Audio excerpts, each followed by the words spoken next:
Llegaba tarde a una reunión importante de trabajo, así que llamé a mis padres para que recogieran a mi hija de 7 años del colegio, pero dijeron que estaban demasiado ocupados con los hijos de mi hermana, así que enviaron a mi tío sin avisarme.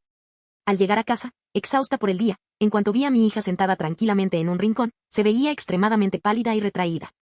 Le pregunté varias veces qué había pasado durante el viaje a casa, pero no me respondió ni me miró, así que llamé inmediatamente a la policía y lo que me dijeron me dejó completamente sin palabras. Nunca pensé que escribiría esta historia, pero después de todo lo que ha pasado, necesito contarla. Esto ocurrió hace 18 meses y todavía estoy lidiando con las consecuencias. Se han cambiado algunos detalles por privacidad, pero los eventos principales son exactamente los mismos. Me llamo Claire Whitman, tengo 34 años y soy madre soltera de mi hermosa hija Ruby, de 7 años. Su padre nos conoció y nos abandonó cuando ella tenía 2 años, desapareciendo por completo y evadiendo la manutención de los hijos trabajando en negro y mudándose con frecuencia. Trabajo como gerente de proyectos senior en una empresa tecnológica mediana, y aunque el trabajo es exigente, el sueldo nos permite vivir cómodamente en nuestro apartamento de 2 habitaciones en nuestra ciudad mediana. El día que todo esto empezó fue un martes de octubre. Tenía programada la que posiblemente fuera la reunión más importante de mi carrera para las 3 de la tarde. Nuestra empresa se reunía para tratar un contrato enorme con un cliente de la lista Fortune 500, y yo dirigía el equipo de presentación. Este contrato podría haber significado un ascenso, un aumento considerable y, por fin, algo de seguridad financiera para Ruby y para mí.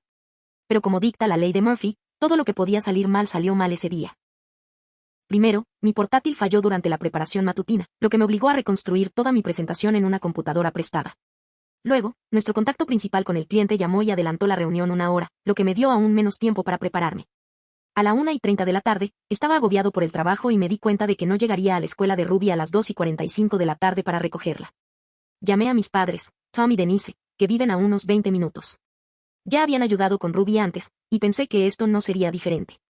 Mamá, estoy en una crisis total, le dije cuando contestó. ¿Podrías recoger a Ruby del colegio hoy, por favor? Tuve una reunión importante que se adelantó y, ay, cariño, lo siento mucho, interrumpió mamá. Tu hermana Allison trajo a las gemelas esta mañana a una cita de urgencia con el dentista, y están llorando a mares. No creo que pueda con Ruby también. Me dio un vuelco el corazón. Los hijos de Allison, los gemelos Mason y Madison, de 5 años, eran conocidos por ser difíciles. Allison los tuvo a sus 38 años, y siempre había sido más una amiga que una madre para ellos. Eran consentidos, exigentes y, sinceramente, agotador estar con ellos. ¿Y papá?, pregunté desesperada. Me está ayudando con los gemelos. Mason vomitó por toda la alfombra de la sala, y Madison no para de gritar. Es un caos aquí, Claire. Sentí que se me llenaban los ojos de frustración. Mamá, este encuentro podría cambiarlo todo para Ruby y para mí. Por favor, te lo ruego. Hubo una larga pausa. Entonces dijo, bueno, tu tío Beck está aquí para ayudarnos a arreglar el triturador de basura. ¿Podría pasarse por la escuela? El tío Beck, el hermano menor de mi padre, tiene 52 años, está divorciado y no tiene hijos. Siempre había sido el ojo vigilante de la familia, el que hacía chistes inapropiados en las reuniones familiares y se acercaba demasiado cuando hablaba contigo. Pero yo estaba desesperada, y él era de la familia. ¿Estás segura de que no le importaría?, pregunté. Déjame preguntarle. Escuché una conversación apagada, luego mamá regresó. Dijo que no había problema. Él sabe qué escuela, ¿verdad? ¿La primaria Lincoln? Sí, pero mamá, asegúrate de decirle que la lleve directo a casa. Debería estar de vuelta a las 5:30 como muy tarde. Claro, cariño. No te preocupes por nada. Concéntrate en tu reunión. Debí haber confiado en mi instinto. Debería haberlo llamado enfermo, faltar a la reunión y recoger a mi hija yo misma. Pero no lo hice. Estaba tan concentrada en asegurar nuestro futuro que ignoré la persistente sensación en mi estómago. La reunión salió mejor de lo que esperaba. La presentación fue impecable. El cliente dejó nuestra propuesta, y después mi jefe me tomó aparte para darme a entender el ascenso que estaba buscando. Me sentí como si flotara en el aire mientras conducía a casa, ya planeando cómo celebraría con Ruby. Llegué al estacionamiento de nuestro complejo de apartamentos a las 5:45 de la tarde, 15 minutos más tarde de lo prometido, pero aún razonable dadas las circunstancias. Subí corriendo las escaleras hasta nuestro apartamento del segundo piso, con la llave en mano, esperando encontrar a Ruby viendo dibujos animados o haciendo la tarea en la mesa de la cocina. En cambio, la encontré sentada en un rincón de nuestra sala, con las rodillas pegadas al pecho, mirando la pared. Todavía llevaba su uniforme escolar, pero algo no encajaba.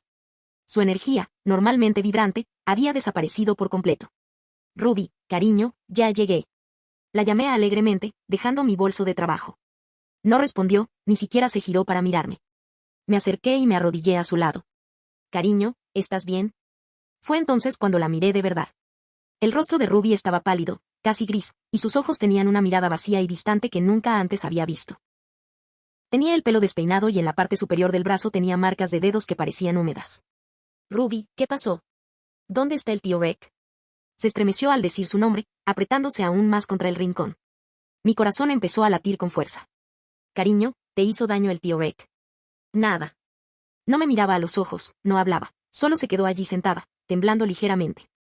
Lo intenté todo. Me senté con ella, le hablé suavemente, le ofrecí sus bocadillos favoritos y puse su película favorita. Nada funcionó. Ruby, que normalmente era habladora y cariñosa, se había cerrado por completo. Tras una hora sin resultados, tomé la decisión que probablemente le salvó la vida a mi hija. Llamé al 911. 911, ¿cuál es su emergencia? Necesito denunciar un presunto abuso infantil. Mi tío recogió a mi hija del colegio, y cuando llegué a casa, ella estaba allí. Algo le pasó. No quiere hablar, parece traumatizada y tiene marcas en el brazo. El operador fue profesional y tranquilo. Vamos a enviar oficiales y un consejero de crisis infantil capacitado a su ubicación. Por favor, no intente interrogar más a su hija hasta que lleguen. A veces, padres bien intencionados pueden interferir sin querer con la capacidad de un niño para revelar el abuso. Las 2 horas siguientes fueron las más largas de mi vida. Primero llegaron 2 policías, seguidos por la detective María Rodríguez y una consejera infantil llamada Janet. Fueron amables pero minuciosos, y nos separaron a Ruby y a mí para que ella pudiera hablar en privado con un consejero mientras el detective Rodríguez me entrevistaba. Les conté todo sobre los preparativos para la recogida, sobre el tío Beck y sobre el estado de Ruby cuando la encontré. El detective Rodríguez tomó notas detalladas e hizo preguntas inquisitivas sobre la historia de Beck, su relación con la familia y cualquier inquietud previa. ¿Ha mostrado tu hija alguna vez señales de trauma o cambios de comportamiento después de pasar tiempo con tu tío? Preguntó que no, pero la verdad es que Ruby rara vez pasaba tiempo a solas con él. Normalmente solo está presente durante las reuniones familiares. Después de lo que pareció una eternidad, la consejera salió de la habitación de Ruby con una expresión sombría. Señora Whitman, necesito hablar con usted en privado, dijo Janet, acompañándome en la cocina. Su hija me ha contado que, durante el viaje en coche desde la escuela, su tío hizo varios comentarios inapropiados sobre su apariencia y desarrollo. Le dijo que se estaba convirtiendo en una jovencita hermosa y que estaba deseando ver lo guapa que sería cuando fuera mayor. Me dio un vuelco el estómago, pero Janet continuó. Él también la tocó inapropiadamente durante el viaje. Cuando llegaron a tu apartamento, él entró y continuó tocándola inapropiadamente. Le dijo que este era su secreto especial y que si se lo contaba a alguien, algo malo le pasaría. La habitación empezó a dar vueltas. Me agarré al borde de la encimera de la cocina para no caerme. También le tomó fotos con su teléfono. Janet continuó con dulzura. Su hija fue muy valiente al contarnos lo que pasó, pero va a necesitar terapia profesional para superar este trauma. El detective Rodríguez se unió a nosotros. Señora Whitman, tenemos suficiente para una orden de arresto. ¿Sabe dónde podemos encontrar a su tío? Le di la dirección de Beck, la de mis padres, todos los lugares que se me ocurrieron. Me temblaban tanto las manos que apenas podía sostener un bolígrafo para anotar la información. ¿Y ahora qué?, pregunté. Lo arrestaré esta noche si es posible. Las fotos de su teléfono serán prueba crucial, junto con el testimonio de su hija. Señora Whitman, un caso sólido. Su rápida llamada probablemente evitó más abusos. Arrestaron a Beck en su apartamento a las 23:47 de esa noche. Al revisar su teléfono, encontraron no solo las fotos de Ruby, sino también una extensa colección de pornografía infantil. Lo que creíamos que era un único incidente de abuso resultó ser evidencia de un patrón mucho más oscuro. Pero el verdadero shock llegó a la mañana siguiente cuando mi madre llamó. Claire, ¿qué has hecho?, susurró al teléfono. Rick nos llamó desde la cárcel. ¿Cómo pudiste hacerle esto a nuestra familia? Me quedé sin palabras. Mamá, lastimó a Ruby. Le tomó fotos. La policía encontró pornografía infantil en su teléfono. Es ridículo.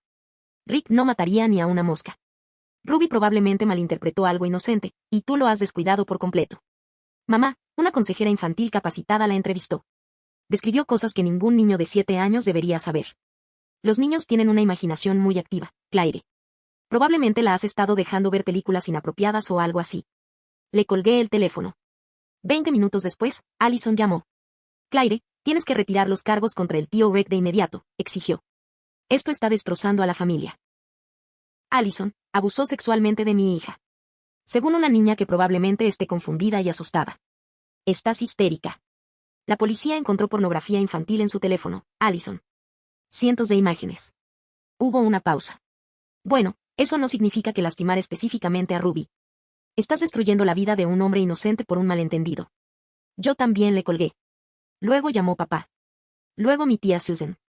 Luego mi primo Mike. Uno a uno, Todos los miembros de mi familia me llamaron para presionarme a que retirara los cargos, a que pensara en la familia, a que considerara que tal vez Ruby había malinterpretado lo sucedido. Ninguno preguntó cómo estaba Ruby. Las siguientes semanas fueron una pesadilla de procedimientos legales, citas de terapia para Ruby y aislamiento total para mi familia. Habían cerrado filas en torno a Beck, pintándome como una madre soltera histérica que había exagerado una situación inocente. Durante este tiempo, supe más detalles inquietantes sobre lo que le había sucedido a Ruby. En sus sesiones de terapia con la doctora Claire Martínez, psicóloga infantil especializada en trauma, Ruby fue revelando poco a poco más detalles de ese horrible día. Beck había hecho varias paradas durante el viaje a casa, incluyendo una visita a un parque apartado donde la sacó del coche para que tomara un poco de aire fresco. En el parque, le tomó más fotos, la hizo posar de maneras que la incomodaron y le contó historias elaboradas sobre lo especial que era su relación. La convenció de que nadie entendería su vínculo y de que si le contaba a alguien sobre el tiempo que habían pasado juntos, no solo le pasarían cosas malas a ella, sino también a mí. Me dijo que si decía algo, te meterías en problemas con la policía y tendrías que irte. Ruby le susurró al doctor Martínez durante una sesión, que me permitieron observar a través de un espejo unidireccional. Dijo que tendría que irme a vivir con desconocidos y no volver a verte. La manipulación fue sofisticada y calculada. Beck había usado el amor de Ruby por mí como arma contra ella, asegurándose de que guardara silencio por miedo, no solo por vergüenza. El doctor Martínez explicó que este nivel de manipulación psicológica indicaba que Beck probablemente era un depredador experimentado que había perfeccionado sus técnicas con el tiempo. Fue desgarrador presenciar las sesiones de terapia. Ruby a veces retrocedía durante conversaciones difíciles, volviendo a comportamientos que había superado años atrás. Empezó a tener pesadillas, a esperar en la cama y a aferrarse a mí cada vez que estábamos en público. Actividades sencillas como hacer la compra se convirtieron en más problemas porque Ruby entraba en pánico si me iba de su vista, aunque fuera por un instante. Mientras tanto, el acoso de mi familia se intensificó. Empezaron a aparecer en mi trabajo, a llamar a mi jefe para quejarse de mi inestabilidad mental e incluso a seguirme a las citas de terapia de Ruby para intentar confrontarme en el estacionamiento. El peor incidente ocurrió 3 semanas después del arresto de Beck. Salía de la consulta del doctor Martínez con Ruby cuando mi padre y Allison aparecieron en el estacionamiento. Era evidente que nos habían estado esperando. Claro, esto ya ha ido demasiado lejos, dijo mi padre, bloqueándole el paso hacia el coche. Tienes que pensar en lo que le estás haciendo a esta familia. Ruby se escondió inmediatamente detrás de mí, temblando. Ver a su padre con tanta claridad le despertó recuerdos del trauma y empezó a llorar en silencio. Mira lo que le has hecho, dijo Allison, Kobe. Has traumatizado a esa niña con todas esas tonterías sobre el tío Beck. Tiene miedo porque le has llenado la cabeza de mentiras. Aléjate de nosotros, dije, intentando llevar a Ruby hacia nuestro coche. No tienes derecho a estar aquí. Tenemos todo el derecho, respondió mi padre. Ruby es nuestra nieta y no permitiremos que destruya su infancia con estas historias inventadas. La doctora Martínez debió oír el alboroto porque salió de su consultorio en ese momento. Disculpe, pero tiene que irse inmediatamente, dijo con firmeza. Esto es propiedad privada y claramente está molestando a mis pacientes. Somos una familia, protestó Allison. Tenemos derecho a ver a Ruby. En realidad, no, respondió el doctor Martínez. Y llamaré a seguridad si no se va ahora mismo. El enfrentamiento terminó con mi padre y Allison yéndose, pero no antes de que Allison gritara lo suficientemente fuerte como para que otros pacientes y padres la oyeran. Todos necesitan saber qué clase de mentira eres. Estás destruyendo la vida de un hombre inocente. Esa noche, Ruby tuvo su peor pesadilla. Se despertó gritando a las 2 de la madrugada, convencida de que Beck estaba en su habitación. Tardé 2 horas en calmarla y se negó a dormir en su propia cama durante la semana siguiente. Me di cuenta de que el acoso constante de mi familia no solo me hacía daño a mí, sino que también obstaculizaba activamente la recuperación de Ruby. Cada confrontación, cada escena pública, cada llamada furiosa reforzaba su trauma y la hacía sentir insegura. Lo peor eran las redes sociales. Allison publicó una larga diatriba en Facebook sobre cómo estaba destruyendo a un hombre inocente y cómo algunas personas hacen cualquier cosa por llamar la atención. La publicación recibió decenas de comentarios de apoyo de familiares y amigos, todos coincidiendo en que yo era inestable y vengativa. Pero la campaña en redes sociales fue más allá de las publicaciones en Facebook. Mis familiares creaban cuentas falsas para acosarme en Instagram y Twitter. Dejaban reseñas negativas en la página de Google de mi empresa, alegando que era un empleado incompetente que hacía acusaciones falsas. Incluso crearon un chat grupal dedicado específicamente a coordinar sus esfuerzos para presionarme y que retirara los cargos. Me enteré del chat grupal porque Lisa, la esposa de mi primo Mike, me contactó por privado. Lisa se había unido al chat y quedó horrorizada por lo que vio. Capturó en secreto decenas de mensajes y me los envió. Los mensajes eran repugnantes. Mis familiares discutían estrategias para hacerme la vida tan miserable que no me quedaría más remedio que retirar los cargos. Hablaban de llamar a los servicios de protección infantil para denunciarme como madre incompetente. Hablaron de contactar a mi casero para intentar que me desalojaran. Incluso debatieron si difundir rumores de que tenía una enfermedad mental y era potencialmente peligroso. Era tan evidente como que estaba sufriendo algún tipo de crisis nerviosa. Leí un mensaje de mi tía Susan. Tenemos que hacer todo lo posible para protegerla de sus delirios. Quizás si hacemos suficiente ruido, la gente se dará cuenta de que no es lo suficientemente estable como para criar sola a Ruby con mi primo Mac. Lo más escalofriante fue un mensaje de Allison. He estado investigando el síndrome de la memoria falsa. Hay casos en los que los terapeutas implantan recuerdos falsos en niños. Podríamos argumentar que el terapeuta de Ruby está manipulando su testimonio. Estaban tramando activamente estrategias para desacreditar no solo a mí, sino también el trauma de Ruby y la experiencia profesional de su terapeuta. Estaban dispuestos a someter a una niña de 7 años a tortura psicológica adicional para proteger su preciado destrozo. La revelación de Lisa fue un punto de inflexión para mí. Hasta entonces, había estado asumiendo que mi familia simplemente estaba en negación, que realmente creían que Beck era inocente y que intentaban proteger a alguien que creían que estaba siendo acusado falsamente. Pero estos mensajes revelaron la verdad. Sabían que su comportamiento era perjudicial. Sabían que estaban dificultando la recuperación de Ruby. Sabían que estaban poniendo su reputación y la imagen de su familia por encima del bienestar de una niña traumatizada. Y simplemente no les importó. Fue entonces cuando me di cuenta de que intentar mantener una relación con estas personas no solo era inútil. Era peligroso para la salud mental de Ruby y para nuestra seguridad. Pero había algo que no esperaban: documentación en el plan. Verán, soy gerente de proyectos. La documentación es, literalmente, mi trabajo. En el momento en que llamé al 911, guardé un registro detallado de todo, cada llamada de mis familiares, cada mensaje de texto, cada publicación en redes sociales. Tomé una captura de pantalla del discurso de Allison en Facebook y de todos los comentarios. Documenté varias conversaciones telefónicas y tomé notas detalladas inmediatamente después. Guardé todos los mensajes de voz. También comencé a documentar el impacto que el acoso estaba teniendo en la recuperación de Ruby. Llevé un diario anotando sus cambios de comportamiento, trastornos del sueño y regresiones en la terapia. La doctora Martínez me proporcionó evaluaciones escritas para seguir cómo la continua interferencia de la familia estaba obstaculizando el proceso de sanación de Ruby. Pero el verdadero cambio llegó cuando Lisa, la esposa de Mike, me proporcionó esas capturas de pantalla del chat familiar. Quedó horrorizada por lo que presenció y quería ayudar a revelar la verdad sobre su campaña coordinada contra Ruby y contra mí. Claire, necesitas saber lo que realmente dicen de ti y de Ruby. Lisa me lo contó durante una reunión secreta en una cafetería al otro lado de la ciudad. Esto no es solo una negación de una lealtad familiar equivocada. Están intentando activamente destruir tu vida y la credibilidad de tu hija. Algunas de las cosas que sugirieron. Es una locura. Lisa llevaba semanas documentando el chat grupal, tomando capturas de pantalla de las conversaciones más dañinas. Me mostró mensajes donde Allison había investigado cómo declararme mentalmente incompetente. Se habló de contratar a un abogado para impugnar mi custodia de Ruby. Incluso hablaron de crear pruebas falsas para respaldar sus afirmaciones de que yo no era una madre apta. Allison descubrió que Nolan trabajaba en la construcción en el estado vecino. Lisa lo explicó en voz baja. Lo localizó a través de su hermano y ha estado en contacto con él para intentar que solicite la custodia de Ruby. Le dijo que eres mentalmente inestable para inventar acusaciones de abuso. Se me heló la sangre. El padre de Ruby, Nolan, nos abandonó cuando ella tenía 2 años. Nunca pagó la manutención, nunca la visitó, nunca mostró interés alguno en la vida de Ruby. La idea de que reapareciera de repente e intentara arrebatármela, sobre todo en medio de este trauma, era aterradora. Y hay más. Lisa continuó. Te han estado investigando en línea, buscando cualquier cosa que puedan usar en tu contra. Allison se enteró de aquella vez que recibiste tratamiento para la depresión posparto después del nacimiento de Ruby, y le ha estado diciendo a la gente que eso demuestra que tenías antecedentes de enfermedades mentales. La violación de la privacidad fue asombrosa. Habían investigado mi historial médico, mi vida personal, mis luchas pasadas como madre soltera, todo con el objetivo de desacreditarme y proteger a Beck. Pero Lisa me había dado algo invaluable, evidencia de sus verdaderas intenciones. Esta no era una familia en negación. Este fue un ataque coordinado diseñado para destruir mi credibilidad y posiblemente arrebatarme a mi hija. Y lo que es más importante, contraté a un investigador privado. Les presento a David Chen, un ex detective de policía que ahora dirige su propia pastelería. David se especializaba en investigaciones de antecedentes y tenía contactos en las fuerzas del orden locales. Lo contraté con dinero de mi fondo de emergencia, un total de 3,000 pesos en 6 meses. No solo investigó los antecedentes de Beck, sino que también documentó la campaña de acoso de mi familia e investigó sus historias personales mediante registros públicos y análisis de redes sociales. ¿Qué datos encontrados fueron explosivos? Beck había sido despedido de 2 trabajos anteriores por comportamiento inapropiado con empleadas.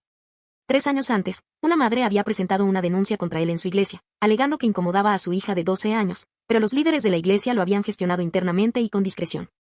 Lo más incriminatorio de todo fue que David descubrió que Beck había sido arrestado 15 años antes por indecencia pública en un parque infantil, pero los cargos se habían retirado por un tecnicismo. Mis padres sabían del incidente en la iglesia. Allison sabía de los despidos. Todos sabían que Beck tenía problemas con los límites apropiados, especialmente con niños y mujeres jóvenes, pero lo habían encubierto durante años. David también descubrió información financiera interesante. Rick llevaba meses pidiendo dinero prestado a varios familiares, incluyendo un préstamo de 5,000 pesos de mis padres y 2,000 pesos de Allison. Estaba atrasado con el alquiler, tenía tarjetas de crédito de próxima generación y se enfrentaba a un desalojo. David también descubrió las frecuentes visitas de Allison al casino a través de sus publicaciones en redes sociales y los registros de su tarjeta de crédito, que mostraban retiros constantes en cajeros automáticos. ¿Recuerdan cómo dejó a los gemelos para ir a una cita urgente con el dentista ese día? David encontró sus publicaciones en redes sociales donde aparecía en el casino esa tarde, incluyendo fotos que había publicado en su historia de Instagram.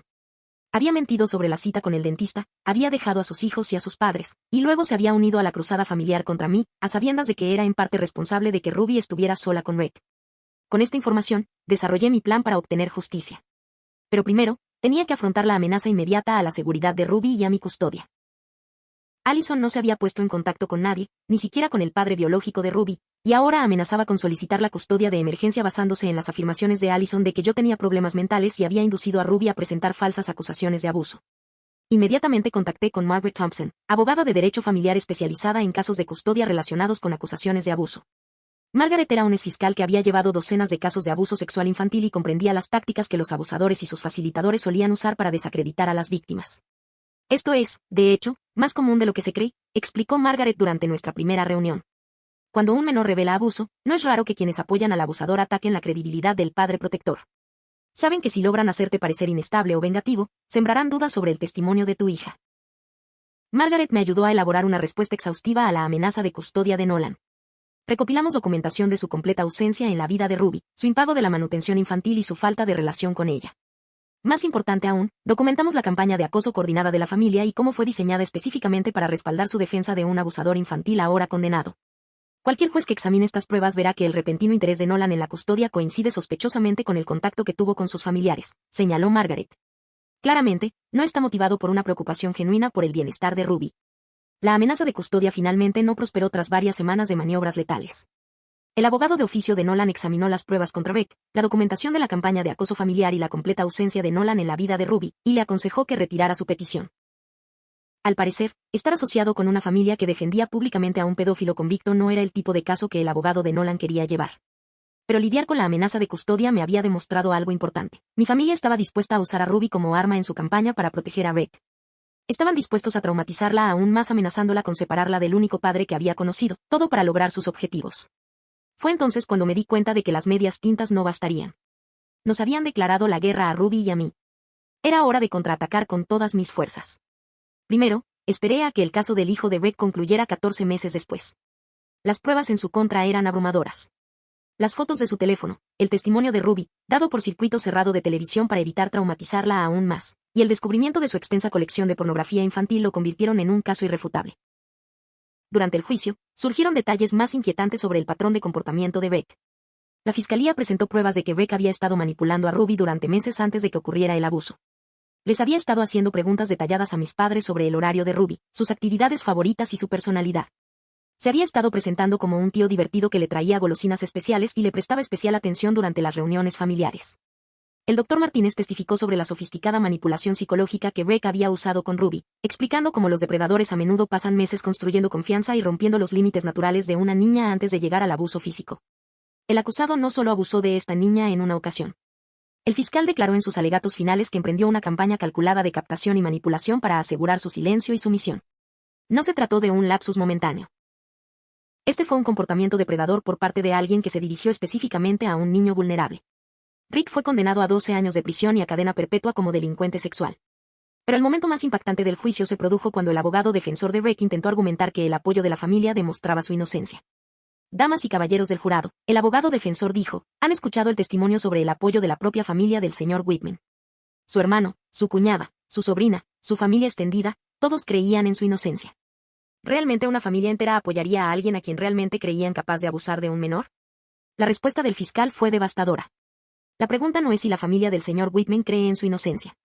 La pregunta es si su creencia se basa en pruebas o en su propio deseo de evitar enfrentarse a una verdad incómoda. A veces, las familias protegen a los abusadores porque admitir la verdad destrozaría su sensación de normalidad y los obligaría a reconocer sus propios fracasos en la protección de los niños. Durante todo el juicio, mi familia continuó su campaña en mi contra. Asistieron a todas las audiencias, sentados en el lado de Beck, mirándonos fijamente a Ruby y a mí. Allison incluso intentó acercarse a Ruby durante el receso hasta que intervino la seguridad del juzgado. El periódico local cubrió el juicio extensamente, y la cobertura dejó claro que no se trataba solo de los crímenes de Beck. Se trataba de una familia que había optado por proteger a un abusador en lugar de apoyar a su víctima. Un artículo particularmente dañino incluía citas de varios miembros de la comunidad que habían presenciado la campaña de acoso de mi familia contra Ruby y contra mí. La doctora Martínez fue citada al hablar sobre el trauma adicional que el rechazo familiar suele causar a las víctimas de abuso. Cuando la revelación de un niño sobre el abuso se recibe con incredulidad y hostilidad por parte de su propia familia, se agrava el trauma original, explicó. Estas victimizaciones secundarias pueden ser tan dañinas como el abuso original, ya que enseñan al niño que decir la verdad conlleva castigo y rechazo. Pero ahora me tocaba a mí. Empecé con las redes sociales. ¿Recuerdan aquella publicación de Facebook donde Allison me llamó histérica y me acusó de destruir a un hombre inocente? La compartí públicamente, junto con capturas de pantalla de todos los comentarios de apoyo de mis familiares. Luego añadí mi propio comentario con enlaces a artículos de prensa sobre la condena de Beck, sus descendientes y los cargos de pornografía infantil. Escribí que este hombre inocente acaba de ser sentenciado a 12 años de prisión por abuso sexual infantil y posesión de pornografía infantil. Estos son los familiares que intentaron presionarme para que retirara los cargos contra el abusador de mi hija. Reflexionen sobre eso. La publicación se volvió viral en nuestra pequeña comunidad. En cuestión de horas, se había compartido cientos de veces y la sección de comentarios se llenó de personas indignadas por el comportamiento de mi familia. Allison intentó borrar su publicación original, pero las capturas de pantalla quedaron para siempre. Pero apenas estaba empezando. Después, contacté con los antiguos empleadores de Beck. Con la información que David había descubierto, contacté con los departamentos de recursos humanos de ambas empresas donde Beck había sido despedido. Compartí noticias sobre su condena y pregunté si habían denunciado debidamente su comportamiento inapropiado a las autoridades cuando ocurrió. Resultó que no lo habían hecho. Ambas empresas simplemente lo dejaron renunciar discretamente en lugar de lidiar con la posible responsabilidad de una investigación por acoso sexual. Ahora, con la condena de Beck en los medios locales, ambas empresas enfrentaban un escrutinio minucioso por su gestión de su mala conducta previa. También contacté con la iglesia donde se presentó la denuncia. El pastor que lo manejaba internamente seguía allí, y cuando los medios locales publicaron la historia de cómo las instituciones religiosas a veces facilitan la participación de depredadores al evadir a las fuerzas del orden, su congregación no se mostró contenta. Entonces me centré en Allison. Recopilé esta información y, tras consultar con mi abogado, presenté una denuncia formal ante los servicios de protección infantil sobre el patrón de Allison de descuidar a sus hijos para que jugaran, incluyendo cómo sus vidas habían contribuido al abuso de Ruby. Los servicios de protección infantil, CPS, abrieron una investigación que duró 3 meses. Si bien no retiraron abiertamente a Messen y Maresen del cuidado de Allison, esta tuvo que asistir a clases de crianza y someterse a visitas domiciliarias periódicas. La investigación se convirtió en un asunto de dominio público en nuestra comunidad. Pero mi golpe maestro aún no había llegado. Mis padres llevaban meses diciéndole a cualquiera que quisiera escucharme que yo era una madre soltera inestable que había inventado acusaciones de abuso para llamar la atención. Se habían presentado como los abuelos racionales y cariñosos que estaban siendo destrozados por sus hijas cuando idearon. Así que les envié una carta. Una carta certificada, entregada en su domicilio, con copias para todos los familiares que me habían presionado para que retirara los cargos. La carta era exhaustiva y estaba escrita con profesionalismo. Detallaba cada llamada, cada mensaje de texto, cada intento de presionarme para que retirara los cargos contra el abusador de mi hija. Incluía marcas de tiempo, citas directas y contactos de cada interacción. Pero lo más impactante era el último párrafo. Debes enviar los últimos 8 meses afirmando públicamente que inventé acusaciones de abuso sexual contra el tío Rick para que se les preste atención.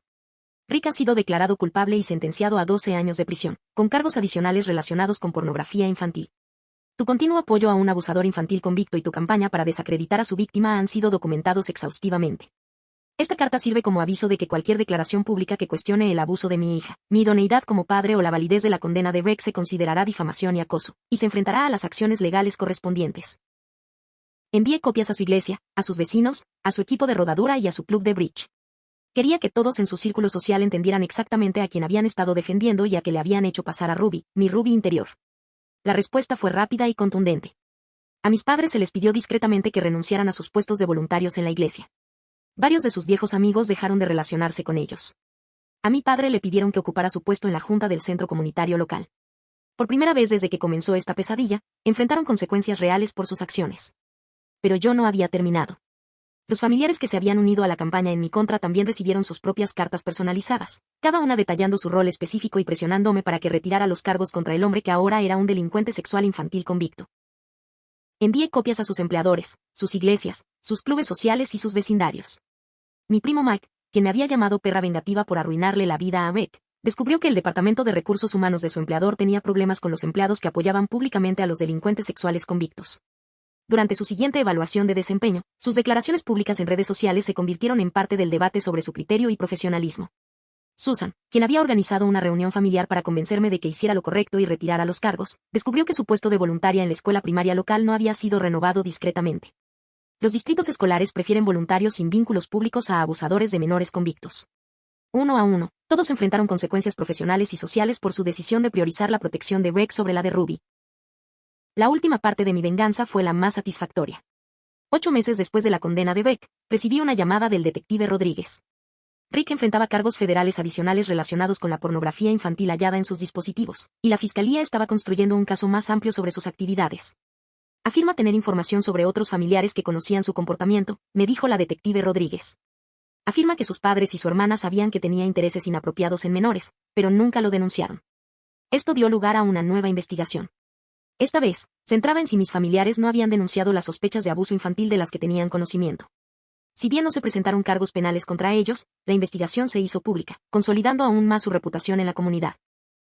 La investigación también reveló que Rick se había alojado frecuentemente en casa de mis padres durante los meses previos al abuso de Ruby.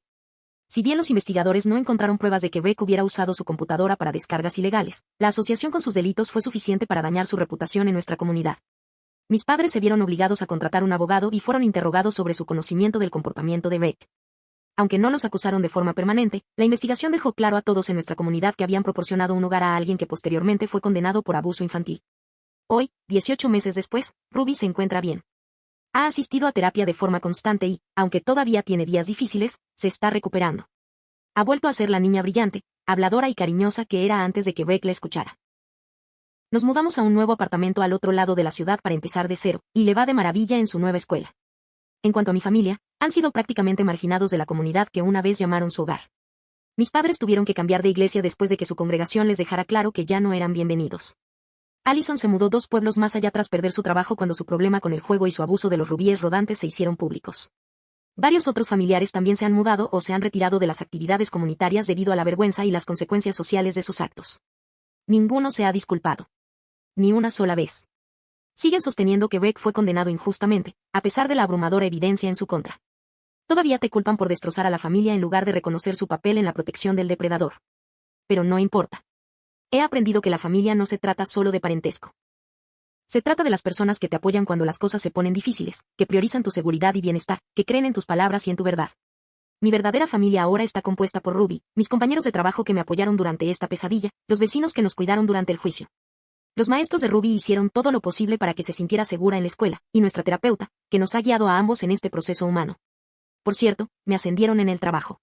Resulta que defender a tu hijo ante la abrumadora presión familiar demuestra exactamente el tipo de liderazgo e integridad que mi empresa valora. Ruby y yo tenemos estabilidad económica, salud emocional y estamos rodeadas de personas que realmente se preocupan por nosotros. Mientras tanto, Rick se encuentra en una celda donde debe estar, y los familiares que lo ayudaron enfrentan las consecuencias de sus decisiones. Hicieron su cama cuando decidieron que proteger a un depredador era más importante que proteger a un niño. Ahora pueden yacer en ella. Editar. Mucha gente ha preguntado sobre los costos del investigador privado. Me despidieron de un total de 3,000 pesos en 6 meses, que pagué con mis ahorros de emergencia. Además, para quienes preguntan sobre los honorarios legales, la fiscalía se encargó del caso penal de Beck, así que no tuve que contratar a un abogado penalista. Necesité un abogado de familia por la amenaza de custodia, que me costó unos $2,000. Edito también. Sí, conservé toda la documentación. Cada mensaje de voz, cada publicación en redes sociales, cada correo electrónico. Tengo un archivador entero dedicado a este caso. Mi consejo para cualquiera que esté en una situación similar, documentarlo todo. Nunca se sabe cuándo se necesitarán pruebas del comportamiento de alguien. Editar. 3. Para quienes preguntan por la recuperación de Ruby, está increíblemente bien. Los niños son más resilientes de lo que creemos. Ella sabe que lo que pasó no fue su culpa, que fue valiente al decir la verdad y que ahora está a salvo. Algunos días son más difíciles que otros, pero en general, es una niña feliz y sana que ama la escuela, sus amigos y su tranquila vida en común. Por último, he recibido varios mensajes privados de personas que comparten sus propias experiencias con familiares que facilitaron o encubrieron el abuso. A cualquiera que lea esto y se encuentre en una situación similar, confíe en su instinto, proteja a sus hijos, documente todo y no permita que nadie le convenza de que mantener a la familia unida es más importante que la seguridad de su hijo. La seguridad y el bienestar de su hijo siempre deben ser lo primero, digan lo que digan los demás.